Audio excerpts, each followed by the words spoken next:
Hey folks, this is my second attempt at doing a review of Apocalypse because my camera is a phone and it's one of those ones that has the apps built in, and if you want to get rid of them, it'll fuck up the phone. So my first part of this was good, but then it froze as I was ranting on about it. So I just said, fuck all, I'll just do it again. So here we go, folks. X-Men Apocalypse.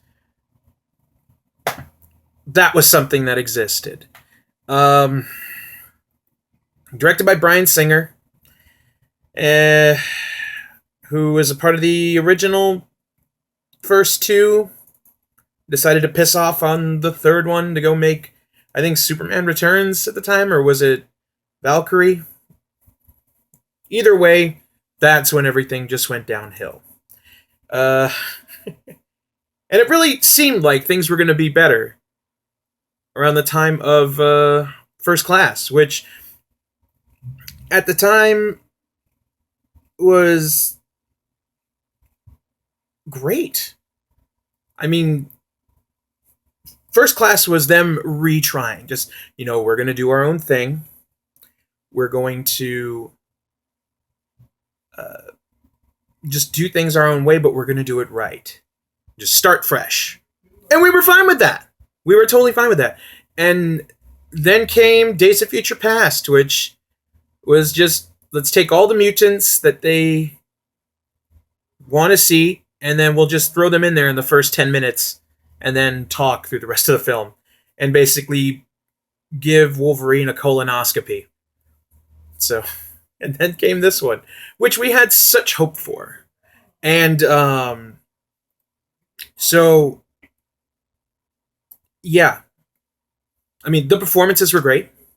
Oscar Isaac did a fantastic Apocalypse. I feel he could have dialed it down. For reference, the X-Men animated series. The voice and presentation of Apocalypse was great, and he was so sure of himself, and he was like, I'm a god. You cannot affect me. You can't hurt me, because I'm more powerful than you. But this one, it seemed like he was just becoming like, I'm going to scream and everything will crumble. And it's like, you don't need to scream. Like, sometimes the scariest part is when you're so sure of yourself. Look at, for reference for actors, I suppose, who are making a lot more money than me, look at Richard Kuklinski, the fucking Iceman. He was the most calm, cool, and collected person, but he was scary as shit because it meant nothing to him. So, yeah. Jennifer Lawrence, I felt her performance was very forced. A classic example of the studio taking star power over story. And basically she was Katniss in this. Like, you're her. It's you. You're the hero. You represent us taking a stand against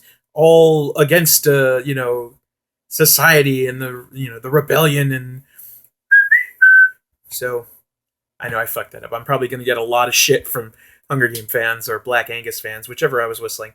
But yeah, I mean, it really felt like, I don't know, Mystique should have morphed into a giant cock so everybody in the film could just suck her off. That's so vulgar. Yeah. There's a little joke in this one, because this is the third of, I guess, the new trilogy. The third of the previous one that they just decided to take a shit on for this universe was The Last Stand, and that was just god-awful. But this was written by the same guy who did it! And they make a little joke saying, oh, well, the third movie is always the worst, which kind of shoots itself in the foot and makes it even more funnier. Like, a friend of mine who actually defended X-Men Last Stand, who enjoyed it, became so enraged after this movie, and now I gotta deal the truth to him that, hey, the same guy wrote it, so technically you do like X-Men Apocalypse. So, now everybody did, I feel everybody did a great performance in it, but there was just so much build up to this one that it didn't deliver the way that it should have.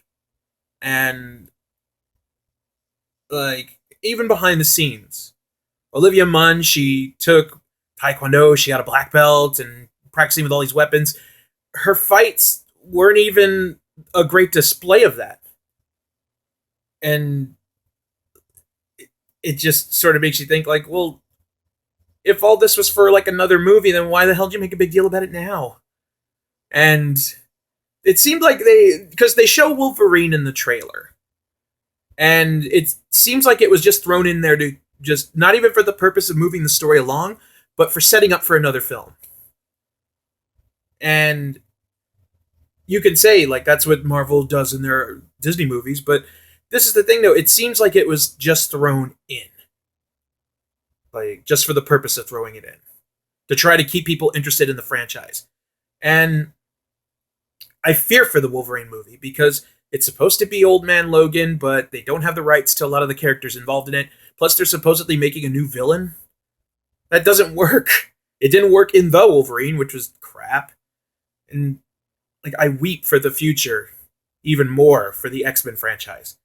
And so yeah, I mean there were good things about it. I wanted to like this film, and there were things that I did like. I liked the use of music. They used early Metallica, The Four Horsemen, which was kind of cool with the whole formation. And then they used Havoc by Beethoven, which is just a great piece of music, a lot of emotion. If you're not familiar with Ludwig van, do yourself a favor, look up Havoc by Beethoven. Great, great piece of music. And greatly represented in the visualization that they used it for. But then it's quickly pissed away by a little grain of plot point. So, yeah. So, go see First Class and just stop. Or go see X-Men Apocalypse if you'd like to. I saw it twice just to make sure I was confident in the things that I was going to say today. But, yeah, I really wanted to like it. But as far as an opinion of it, I say no. So just let me know what you think about it. Leave it in the comments section. If you disagree, enlighten me, please. Or if you want me to review another film, please leave that as well. I like suggestions. So until then, I will see you guys again. I'll be doing another movie. So.